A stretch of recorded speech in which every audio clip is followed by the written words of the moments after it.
uma proposta de emenda à Constituição, interfere na interpretação de todas as leis e portarias que autorizam hoje o aborto no Brasil. A PEC está sendo discutida na Câmara dos Deputados. Para saber o que ela diz e qual o impacto, que nós vamos conversar com a assessora técnica da Comissão de Direitos Humanos da Assembleia Legislativa do Rio Grande do Sul, Ariane Leitão, e com a integrante do coletivo GEMES, Gênero, Mídia e Sexualidade, Pamela Stocker. Sejam bem-vindas. Boa tarde. Boa tarde. Bom, vamos começar primeiro entendendo a PEC, né? Vamos deixar claro o que diz a PEC 181. O que há no texto que pode influenciar nas possibilidades de aborto que são permitidas hoje? Por favor, meninas, fiquem à vontade. Quer começar? Na verdade, ela faz uma pequena alteração ali, né, no princípio da dignidade da pessoa humana desde a concepção. Então, isto é um elemento estruturante, porque, na verdade, o princípio fundamental da nossa Constituição é este, né? O princípio da dignidade da pessoa humana. Só que essa pequena mudança, ela abre um precedente para que as práticas de interrupção de gravidez possam ser, né, consideradas uma violação constitucional. Sim. E, portanto, um crime. Sim. Eu acrescento que essa PEC, ela surge com uma proposta benigna de ampliação de direitos trabalhistas, né? Então, essa PEC 181, ela surge para ampliar a licença maternidade de mães que têm filhos prematuros, por exemplo, para ampliar esse tempo. Ela foi uma proposta boa, né? Foi uma proposta benigna. O problema está no texto, né? na redação. Não, o problema foi num substitutivo. Nesse substitutivo da palavra que a Ariane acabou de dizer, então, de um adendo que foi feito, por isso estamos chamando essa PEC de cavalo de Troia, né, numa analogia, porque ela, que era para ser algo benigno, acaba a partir de um adendo e acrescentando essa palavra, então, concepção, a Constituição, ela acaba alterando, né, toda a percepção sobre os casos de aborto no Brasil. Nós avaliamos também que essa é uma resposta da bancada fundamentalista à decisão do STF de 2016, que inclusive já descriminalizava o aborto a partir do terceiro mês, até o terceiro mês, desculpa. Né? Então, não só naqueles casos previstos em lei, que é o estupro, ou em caso de risco da mãe, ou fetos anencéfalos, exatamente, né? Mas o STF já começou com um primeiro avanço. Essa foi uma resposta da bancada fundamentalista da Comissão de Constituição e Justiça, que não tem uma mulher, né? Foram 18 homens. Esse também é um elemento para a gente pensar o quanto a política ainda reverbera o machismo e o patriarcado que nós vivemos todos os dias na sociedade, né? Esse um voto da mulher que estava lá não significou absolutamente nada, vamos dizer assim. Ou seja, eram homens legislando sobre o corpo das mulheres, a vida das mulheres, né? E a liberdade das mulheres. E isso não é mais possível. Até porque nós queremos entender, né, Pamela, qual é o problema com a vida das mulheres. Porque entre todas as questões do aborto ali, a que eu acho mais terrível é aquela, além do estupro, todas são terríveis, mas obrigar uma mãe com risco de vida a ter continuar uma gravidez é querer também que a mulher morra. Ou seja, não viva nem a mulher e nem esse feto que pode sequer, né, virar uma criança depois. Então, é tão cruel e mais do que isto, até porque a maioria dos estupros são vinculados a menores, né, entre 17 e 13 anos. Então, são meninas de 13 anos que vão ter que ter filhos? São duas crianças? Só para deixar claro, né, que a gente teve aqui um ponto que pode ficar um pouco confuso para quem está nos assistindo. A PEC, a ideia dela, da lei, ela é positiva. O problema está nesse adendo que coloca, então, a concepção, a vida, a partir da concepção, do ato da concepção. Né? Então, isso tem que ficar bem claro para a gente entender o ponto que a gente está atacando. O problema foi, na verdade, um arranjo no processo legislativo que a bancada fundamentalista fez, fundamentalista religiosa fez, e que vem sendo é comum hoje dentro do Congresso Nacional fazer esse tipo de coisa. Se, por exemplo, se houvesse a retirada desse adendo e a legislação continuasse em cima dessa PEC, a gente poderia... Porque a PEC é boa, só para deixar claro, nós estamos indo contra a PEC inteira, ou por esse adendo? A PEC é boa. Pois é, né? isso então, tem que ficar o que claro foi votado foi só o texto. É a PEC, né? Só o texto principal.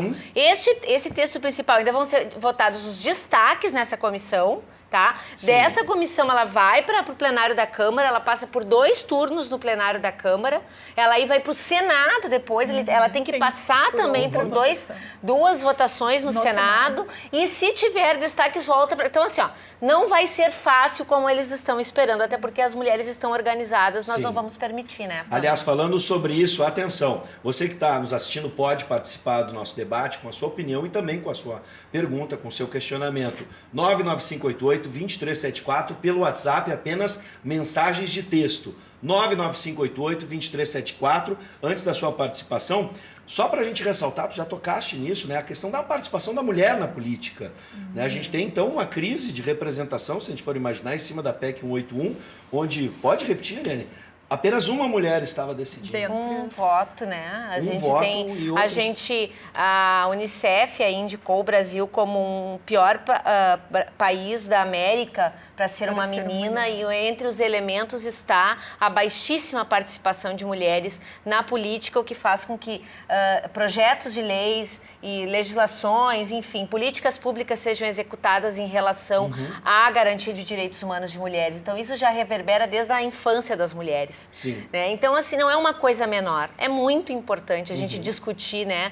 Esse é um sistema que está falido, né? E cada vez mais falido, né? Bom, nós sabemos, né? Só olhar as notícias aí, né? Mesmo que tu transita no universo da política, isso já não tem problema desde a raiz nos partidos, às vezes, nessa chegada da mulher a esse posto? Sem dúvida, assim, tem o problema das cotas, o pessoal fala mal das cotas. Eu não sou contra as cotas, porque se não tivesse cotas, sequer candidaturas femininas a gente ia ter, né? Mas é todo um sistema, né, que ele é totalmente mercantilizado, é um sistema agora com a contra-reforma que o Cunha fez lá atrás, ainda faz com que quem já tem mandato siga permanecendo, então isso dificulta ainda mais a participação das mulheres. É um processo muito difícil e que tem resultados terríveis como esse que nós estamos discutindo aqui, né, Pamela? Bom, vamos para a participação do Rafael de Porto Alegre. Diz: aborto tem que ser estudado caso a caso para não abrir precedentes. Só um médico pode dizer... Opa, agora pulou ali. Só um médico pode dizer... olha, façamos o aborto, estupro, põe a criança em abrigos para adoção, melhor que assassinar. É um pouquinho confusa a participação do Rafael, né, gente? Aborto só em caso... Vou continuar ali, que ele continua. Aborto só em caso de risco de vida à mãe e ao feto. Caso de estupro, aconselhamento psicológico. E assim que nasce, põe a criança em um abrigo. Mãe não é obrigada a ir conhecer a criança se assim não quiser. Nossa, mas é uma crueldade, né? O Rafael não está levando em conta, talvez por não engravidar, né? Que essa mulher, ela precisa carregar essa criança durante 9 meses na barriga dela, né? É uma crueldade sem tamanho a gente obrigar uma mulher que sofreu uma primeira violência a sofrer uma segunda violência, que é carregar essa criança na barriga por 9 meses. A gente sabe que não é só carregar essa criança na barriga, né? Toda a interação social, carregar o fruto de um estupro. Como a gente vai obrigar uma mulher a fazer isso, né? Então, a gente está falando aqui especificamente, no caso dessa PEC, nos 3 casos onde o aborto já era permitido na legislação brasileira.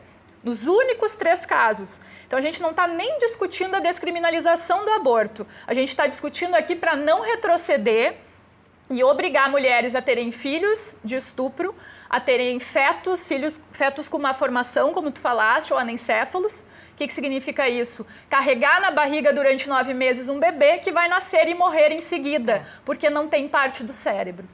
Essa PEC quer obrigar essa mãe a carregar durante 9 meses uma criança na barriga que não vai sobreviver. Bom, né? Sobre liberar o aborto, a gente já tem a participação do Alexandre de Alvorada. Gravidez por irresponsabilidade ou outro motivo não pode ser motivo para obrigar alguém a ter um filho sem muitas vezes ter condições de tê-lo. Na atual conjuntura populacional, mundial, devemos ser mais práticos e liberar o aborto. É uma hipocrisia liberar o descarte de embriões e barrar o aborto. Sem Essa é a dúvida, opinião do Alexandre. Você continua participando pelo 99588-2374. Bom, a gente vai avançar aqui. Eu queria fazer uma ponderação. Assim, todos esses elementos, eles acontecem no momento que nós estamos tendo aí a reforma trabalhista, né? Direitos retirados sobre os mais diversos aspectos, uma discussão de uma reforma da Previdência no meio de um caos político.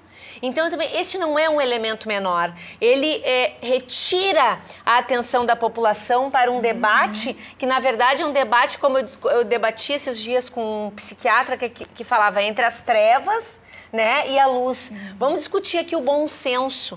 Nós não estamos discutindo só para que as mulheres, ou o movimento de mulheres, ou o movimento feminista concorde com a gente. Nós estamos discutindo para que a sociedade concorde, que nós não possamos retroceder. Né? Não é possível criar vidas sem condições de sanidade, porque essa mulher vai sofrer, essas crianças vão sofrer. Estes mesmos deputados que estão votando a favor dessa PEC são os deputados que estão retirando os valores do SUAS, que é o Sistema Único de Assistência Social, que inclusive faz com que abrigos possam existir. Então, hoje, a discussão que se tem é um corte de 98% do Sistema Único de Assistência Social. Para onde vão essas crianças vítimas desses estupros? Que abrigos é esse que as pessoas falam? Esses mesmos deputados estão votando a favor de diminuir esses recursos. Esses mesmos deputados são os que votam a favor da pena de morte. Esses mesmos deputados são os que votam pela redução da maioridade penal. Ou seja, nasce uma criança para que daqui a pouco ela possa ser morta, né, no crime. Então, assim, é realmente uma hipocrisia total. Nós não vemos nenhuma importância ali com o Estado de um deputado que esteja introjetando, né, uma função estatal. E sim, apenas uma ação para a sua igrejinha, para o seu eleitorado, para, né, uma mesquinharia total, né, um pragmatismo eleitoral extremamente nocivo para a política e que, mais do que isso, é cruel porque ataca a vida de várias partes da população, mulheres, crianças, enfim, né? Pamela. Não, quando a gente fala de aborto, também eu acho que é importante a gente lembrar que esse tema está diretamente ligado à saúde pública. Né? As mulheres, sendo proibido ou não sendo proibido, as mulheres continuam abortando. Né? A gente tem mulheres morrendo todos os dias porque estão abortando em clínicas clandestinas, por exemplo. Então, se o Sistema Único de Saúde não oferece esse amparo para uma mulher que foi estuprada ou para uma mulher que está tendo uma gestação de risco, ela vai procurar isso por outras vias. Né? E a gente não está falando aqui, a mulher que aborta, a gente tem um imaginário sobre ela. Né? Em geral, as pessoas pensam que é uma mulher jovem, irresponsável, que engravidou e agora não quer mais assumir a responsabilidade de ter um filho. Tem uma pesquisa bem interessante do Instituto Anis, que foi verificar quem são essas mulheres no Brasil que abortam. A gente tem em cada 5 mulheres no Brasil, uma já realizou aborto. Então, todo mundo conhece uma mulher que já fez aborto. Verdade. Ou todo mundo convive com uma mulher que já fez aborto, talvez não tenha coragem de falar. Qual é o perfil dessa mulher que aborta? Ela é uma mulher casada, ela é uma mulher que já tem filhos e ela é uma mulher que se diz cristã. Né? Então, vamos pensar também quem é essa mulher que está procurando esse aborto clandestino. Né? Se as mulheres não abortassem, não existiriam tantas clínicas de aborto clandestinas por aí. Não existiriam mulheres morrendo a cada hora no Brasil por fazerem aborto clandestino. É uma questão de saúde pública. Sem dúvida. Além dos equipamentos, né? Nós tínhamos aí em torno de 60 equipamentos públicos autorizados, né? Adequados para fazer o aborto legal. Hoje nós estamos apenas com 33. Ou seja, realmente assim, o Estado não dá nenhuma condição para que as mulheres façam um aborto legal. Então, cada vez mais as mulheres que precisam procurar bom essa lembrar situação. Que esses espaços legalizados vêm a partir de uma decisão de 2016, onde o Supremo Tribunal Federal declarou que não é crime o aborto durante o primeiro trimestre de gestação. Exatamente. A proposta que está sendo discutida, e aí vamos de novo interpretar para que as pessoas entendam bem em casa, a proposta sendo discutida pode mudar então essa interpretação na medida em que a palavra concepção entra na jogada. Podem explicar para quem está em casa o que quer dizer essa palavra especificamente, o ato da concepção? A concepção é quando tu tem, teoricamente, a vida no útero, né? Então, aí vem aquela palavra, vida sim, aborto não. Vida de quem?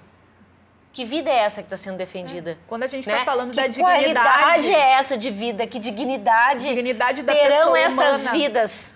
Esta mãe ou uma criança que nasce numa condição como esta, né? Uma criança que nasce de uma criança de 13 anos. De uma adolescente, vamos ser legalistas, né? Sim. 13 anos. Que qualidade... Para onde vão essas duas crianças? Né? Do que nós estamos falando é muito cruel, né? E até porque o Brasil é um dos países que mais tem índices de pedofilia. Sim. Né? É um país que não enfrenta essa questão, né? E hoje, através dessa PEC, quer sim legitimar o estuprador, né? Legitimar o abuso sexual, legitimar o assédio sexual. Todas essas lutas que nós temos diárias aí, né, de enfrentamento ao machismo e à violência, essa PEC legitima. Ela é extremamente nociva e eu repito, não é para a vida só das mulheres, é para a vida da sociedade brasileira. Né? Nós precisamos avançar. Você aí de casa pode participar com a sua opinião e com o seu questionamento pelo 99588-2374, pelo WhatsApp, mensagens de texto apenas. 99588-2374, está na tela, participe. A gente estava falando sobre quem está votando, né? Quem são esses deputados. Qual o peso dos setores conservadores em um projeto como esse e de que forma isso deve ser encarado? Na medida em que a gente imagina um Estado laico, não é o momento de separar a religião de concepções de políticas públicas, até mesmo que a gente está falando. Sim, essa bancada majoritariamente que votou a favor dessas mudanças na PEC, ela é uma bancada religiosa, né, que tem outros interesses ali escusos, né? Existe também esse enfrentamento em relação a essa decisão anterior que buscava um avanço em relação à legislação do aborto, né? E essa resposta da bancada conservadora, né? É muito natural, historicamente a gente observa esse movimento, né? Vem em ondas, vamos dizer, se a gente consegue um pequeno avanço e em contrapartida a gente recebe um retrocesso ainda em maior medida. O que como a gente estava conversando ali fora, né, Ariane? É muito complicado isso, porque a gente vem numa constante de lutas e quando a gente precisa parar tudo para discutir algo que já estava decidido, já estava dado, já eram direitos conquistados, né, que uma mulher que foi estuprada ou que corre risco de morte por estar grávida possa abortar de maneira segura e legal no nosso país. E agora a gente está retrocedendo e tendo que rediscutir essas coisas, né? É um retrocesso, sim, e é muito bancado por essa bancada fundamentalista e religiosa que a gente tem no Congresso, que não é representativo da nossa sociedade, né? Quem a gente tem no Congresso hoje são majoritariamente, como chamamos, a bancada do boi, da bala e da Bíblia. Religiosos, pessoas representantes do agronegócio, né? Cadê a população? Cadê as mulheres? Cadê as pessoas negras, né? Cadê as outras representatividades? A gente não tem representatividade no Congresso. Cadê a população LGBT, né? Olha que passa o deputado Jean Willis todos os dias, né? Exato. O Clayton, pelo 99588-2374, diz o seguinte, ó, totalmente ideológicos os pontos de vista das entrevistadas. Bom, e aí eu quero que vocês interpretem até mesmo... Mas nós não estamos... E aí eu vou repetir. Exatamente. Nós não estamos falando de um debate ideológico aqui. Este é um debate sobre dignidade da pessoa humana. Nós estamos falando de um projeto que é inconstitucional. Nós estamos falando de um projeto que o STF, que é quem faz o controle de constitucionalidade máximo nesse país, já disse que é inconstitucional. Né? Ou seja, nós estamos retrocedendo. E essa disputa entre a Casa Legislativa, os poderes, né? Entre a Casa Legislativa, ali, o Congresso, e o Judiciário, sobre quem define o que é lei, realmente muito complicado. E aí eu volto a insistir, no momento onde nós estamos perdendo direitos, né, através da reforma trabalhista, através de uma possibilidade de uma reforma da Previdência extremamente nociva para a vida do povo trabalhador, entra uma coisa, a partir de uma PEC positiva, né, entra ali um substitutivo que altera totalmente, né, o objetivo da PEC e vira o tema do momento, entendeu? Quando a gente deveria estar depositando energia em avanços e não em situações como essas, né? A pergunta seria, para quem está tentando entender essa questão, eu acho que vocês já falaram, mas com outras palavras, onde fica a decisão da mulher sobre o seu próprio corpo? Onde fica a capacidade dela de decidir o que vai acontecer com o Eu seu não corpo. sei o que o Clayton vê de ideológico nessa decisão, né? Eu fico pensando, e os movimentos feministas e todas as mulheres discutem isso, se os homens engravidassem, eu tenho certeza que a gente não estaria aqui tendo que discutir isso. Eu tenho certeza que o aborto legal, seguro, seria legalizado no Brasil se os homens também engravidassem. A gente tem hoje no Brasil mais de 5 milhões de crianças que não têm o nome do pai na certidão de nascimento. O que isso quer dizer? O aborto, para o homem, me parece, já é legalizado. Onde estão os pais dessas crianças? A gente tem que fazer uma reflexão agora, eu estava pensando aqui, não só no Congresso, no Senado a gente tem a maioria, né, como homens legislando, como aqui também. Até agora a gente só teve participações de homens opinando sobre o assunto. Sim. Então você aí, 995-995-2374, participem. vamos à participação. A primeira mulher que vai se manifestar, a Érica de Alvorada, ela diz o seguinte: uma mulher, quando fica grávida de um abuso sexual, na minha opinião, se fosse no meu caso, eu abortaria. Lógico. Eu não iria conseguir criar um filho que vem de um abuso sexual. Imagina. Eu iria ter que ficar olhando para a cara da criança, lembrando do abuso sexual, do que aconteceu comigo. Seria viver um trauma todo dia. Eu tenho uma amiga que fez um aborto, pois não tinha condições de criar a criança. Aí já é uma outra situação. É uma mas, enfim. violação aos direitos humanos da mulher, obrigar uma mulher a carregar no seu ventre durante 9 meses e para o resto da sua vida olhar no rosto dessa criança que é fruto de um abuso, que é fruto de uma violência, que é fruto de um crime. De uma pessoa que ela sequer muitas vezes conheceu ou conheceu, como é o caso das meninas. Então nós vamos obrigar a ter famílias onde meninas têm filhos do próprio pai. Dos avós, Dos padrastos. avós, dos padrastos, dos tios, dos primos. Exato. Porque este crime, o estupro é o crime mais subnotificado do Brasil. Né? Em casos de estupros vinculados a meninas, é ainda mais, porque é uma pessoa da própria família. Né? Esses números são exatos. Isso não é uma opinião para quem dizia que a gente é ideológica. Números são exatos. Que famílias são essas que nós vamos criar? Tem mais uma participação. Boa tarde, me chamo Jodmar. Aos 15 anos, uma amiga que tinha 16 abortou 2 vezes, uma escondida dos pais, sendo descoberta mais tarde, e outro aborto, os pais obrigaram a fazerem uma clínica clandestina. Fiz um livro sobre esse tema, onde falam opiniões e declarações sobre isso. O livro se chama Kayla e a Menina de Bronze. É importante dar atenção às mulheres, pois são vítimas o tempo todo. Essa é a opinião do Jodmar. Vejam como as opiniões se diferem, né? Pois As é. opiniões de homens e mulheres. Mas é importante que você aí que está nos assistindo, especialmente as mulheres, participe desse debate. A gente teve a participação, a maior parte das participações hoje de homens. E eu acho opinando. importante também E também é fazer importante, vamos ver, a população, Sim. sério, é uma questão que todos devemos discutir, mas é importante que as mulheres se manifestem. Sim, até porque, né, sobre os nossos corpos, né? Exatamente. Mas tem um elemento também que eu acho importante da gente discutir aqui, que no último período a gente tem tido uma série de retrocessos, né?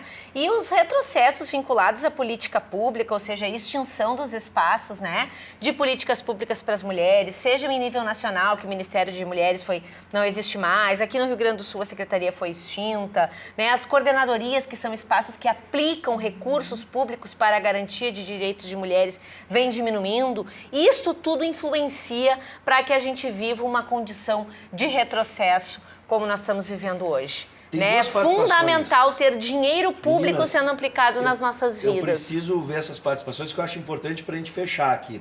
A primeira, vamos lá, Guilherme. Mais uma. Olá, em caso de violência sexual, sou totalmente a favor do aborto, mas contra a banalização da vida humana. Nós também. Diz a Patrícia Nós somos Nunes. contra a banalização da vida humana. Com certeza. Então tá, a gente vai fechar com essa participação, mais uma menina participando, isso é muito importante. Gurias, sejam sempre bem-vindas, a gente sabe que o tema é polêmico e a gente precisa da participação de todas para que a gente possa, né? Por favor, como é que é, Guilherme?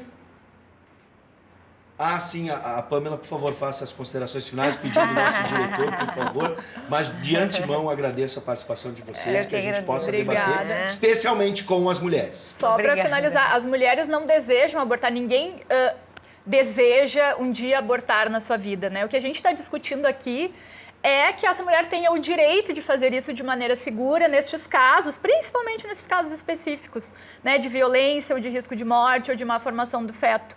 Porque as mulheres vão continuar abortando, mas elas vão abortar sem segurança, a gente vai continuar tendo mulheres morrendo. Quem são essas mulheres que estão morrendo? As mulheres periféricas, as mulheres negras, as mulheres que não têm condições de abortar em um lugar seguro. Né? O aborto vai continuar acontecendo, infelizmente. Ninguém aqui é a favor do aborto, todo mundo é a favor da vida. O que a gente quer é justiça, o que a gente quer é que as mulheres tenham dignidade e direitos humanos preservados em relação aos seus corpos também. Nós queremos vidas dignas, tanto para as mulheres quanto para as crianças, mas para toda a sociedade. Uma decisão como essa é um retrocesso sem fim. É um elemento muito nocivo para o avanço da civilização da sociedade brasileira. Portanto, assim, quem está nos assistindo, seja homem, seja mulher, raciocine a partir de uma perspectiva coletiva. Nós queremos a liberdade, a vida, mas, sobretudo, a dignidade de viver, Isso faz muita diferença. Com certeza. Bom, tem para fechar, o pessoal está pedindo aqui. Boa tarde. Penso que isso nem deveria estar sendo debatido, de tão absurdo. Caso de saúde pública e mental. E saúde mental, isso exatamente. Isso é a violência 3 vezes, no estupro, na gravidez e pro resto da vida. Foi a Vanessa de Esteio. Muito bem. Mas infelizmente a gente tem que debater, Vanessa, porque está lá na Câmara, vai pro Senado. E ainda tem gente concordando, né, Vanessa? Parece que a saúde mental dos deputados não está muito boa, Agora vem um batendo na gente. Me admiro eu e a Ubra praticamente incentivando essas pessoas que usam de ideologia política para cometerem assassinato. Vergonha. Tá bom. O Osiel Oliveira, é a participação, a opinião do Osiel. Osiel, a gente não vai barrar a tua participação, mas enfim, aqui as meninas, eu não estou falando nada, são as meninas, elas que devem falar. As mulheres é que devem se manifestar sobre isso. Bom, hoje a gente fica por aqui, não perca o horário alternativo, às 10h15 da noite, para a gente mais uma vez debater e pensar sobre o assunto.